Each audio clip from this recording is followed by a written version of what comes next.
Hi,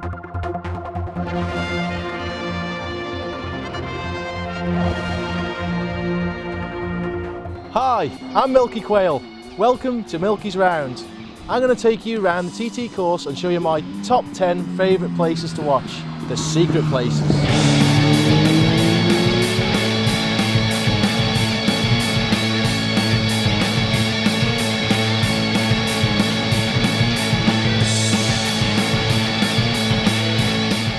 Number 10, this is Glen Tramon. This place is so spectacular, it's unbelievable. The only problem with this place is you've got to get here nice and early. There's not much room available, so you've got to be one of the first here. As regards to riding the bike coming into this section, you've been really hemping on coming through from Ginger Hall, and it's so bumpy. So you're coming into here, the bike's all over the show, it feels as if it's totally out of control. When you get through here, it's bang on, back on the power again, straight through to Ramsey. Number 9, Landfill. Super spectacular place to watch. The only trouble with this place is you've got to get here nice and early. It's really small. It'll only take about half a dozen people. I came here as a lad one time when my dad showed me it, and I was amazed by it. You have to really wrestle with the bike coming up the hill. A left, right, you're not shutting off the power. As soon as you shut off the power, you're losing time. So everyone has to keep the power on. So it's really spectacular. Top place to watch. Number 8 on my secret places to watch on the TT course has to be Milne Cottage. This place is really spectacular. If you stand in this field behind here, you can see the boys come round the bottom of Sky Hill and then heading off into the distance over Milne Bridge. I remember watching here one year and Ian Simpson come through in an RC45, both feet off the footrests, totally out of control. How we got through, I do not know. Black Hut, number 7 on my list. Got to be a place to watch. You can tell the real fast boys through here, because where the caravan is there in the distance, they take completely flat out. All the slower boys were all in it. Come into here, down one gear and just drive right the way round through to the veranda. First class. Joey's was the 26th. It's my 6th favourite spot. This place here, you can see the boys coming up through. There's a bit of a bump on the apex of the corner, so it gives you a bit of a waggle as you come through. You come right out, up towards this hedge, right the way up through. You can follow the boys all the way up through to Guthrie's. Really good. You can tell the fast men because they don't actually shut off for this right hand bend. Some of the slower boys and back on it again. The fast men, 100%. I remember in 1997 I was actually injured to do the Manx Grand Prix, so I came up here with the wife, had a bit of a picnic. Top draw. Number 5, place very dear to my heart, as lots of people will probably know. Because of this here. Ow, that hurt a little bit, didn't it? Ooh, yes. My spleen should be around here somewhere, I think. This is Ballast Spur. It's number 5 on the list, just purely because it's so spectacular. The boys come round here, short shift right the way round, on the power, right out towards the stop sign there. Top place. Well, basically this ended my TT career, really. I clipped my shoulder on the rock face just as on the entry to this corner, but that was the actual point of entry that I actually hit. I was a lucky boy because I didn't actually hit the trees behind. I flew through the air and went down via the road and hit the wall on the left, which actually scrubbed a bit of my speed off, so it wasn't too much of a problem really.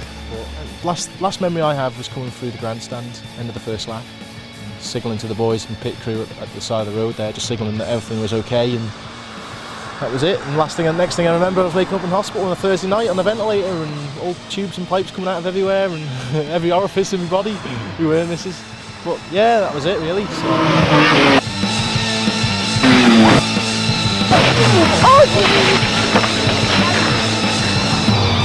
Number 4 is Ballacry, and this will make you cry. This is the best jump you're going to have TT week. Well, possibly anyway. Yeah, you've got to get here nice and early. Get up on behind this hedge here on the right hand side. There's a few little spaces. There's only probably about 20 or 30 spaces that you can actually get into, so you must get here early. The boys are coming around here, full noise, absolutely 190 mile an hour, and you just launch over that jump. It is super spectacular, not to be missed. Round Cullen.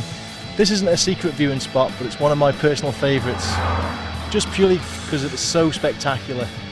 The boys come into the view, up over the jump, wheel in the air, land it right in front of you on the curb, and then through, and it's just so spectacular, it's so fast, it's just unreal. You're flat and sixth, you come down to 5th gear. When you're on the bike, you can give a bit of a tug on the handlebars as well, give a bit of a show off, you know, get a few good pictures taken of you, you know, so it's worthwhile to come here and watch. You must get here early. I remember when I first came here, I came with all my mates, we had a barbecue, we came at 8 o'clock in the morning and the race was at 1 o'clock. So we had a nice little barbecue, got here, got the prime spot, top place.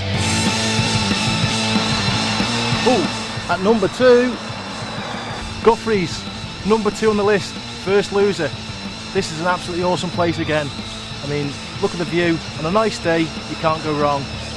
As regards to riding, coming up here, it's absolutely balls out. Coming up through to it, you come down about 3 gears for this right-hand bend. It's a big sweeping bend. I remember watching Hislop here in '94 when he came over on the RC45, and it was all one big sweeping bend from here up as you go up onto the mountain mile. Absolutely first class. Parking's a real problem. There's nowhere to park. The only place is a little road just on the right-hand side over by the plantation, and you can only park if you've got a motorbike as well. Here we have it, it's numero uno.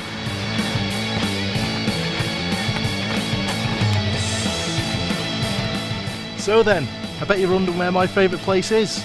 Well, unfortunately it's got one major drawback, and that is you've got to walk there. And walking. And walking. And walking. And walking. And walking. Whew. So we're here, eventually. Well, this is my number 1 place. This is the Waterworks 2. This place is amazing. You don't get this in British Superbikes. You're so close to the action here, it's unbelievable. I remember I came here in 2001. 2001 I finished 2nd in the production race on the Friday, and they cancelled the senior to the Saturday. So I went on the obviously, and I was unable to race then on the Saturday, so I thought, where shall I go and watch? And I thought, Waterworks, and it is absolutely amazing. On a bike riding point of view, this is a really technical place. You've got to watch the bumps on the inside of the corner. It's so easy to lose the front end. The front end patters like hell as you come through here, and then also you soon run out of road. This is why it makes it run out towards the wall, so you've got to be so careful. Anyway, that's my top 10 secret places around the TT course. I hope you've enjoyed them, and shh, don't tell everyone.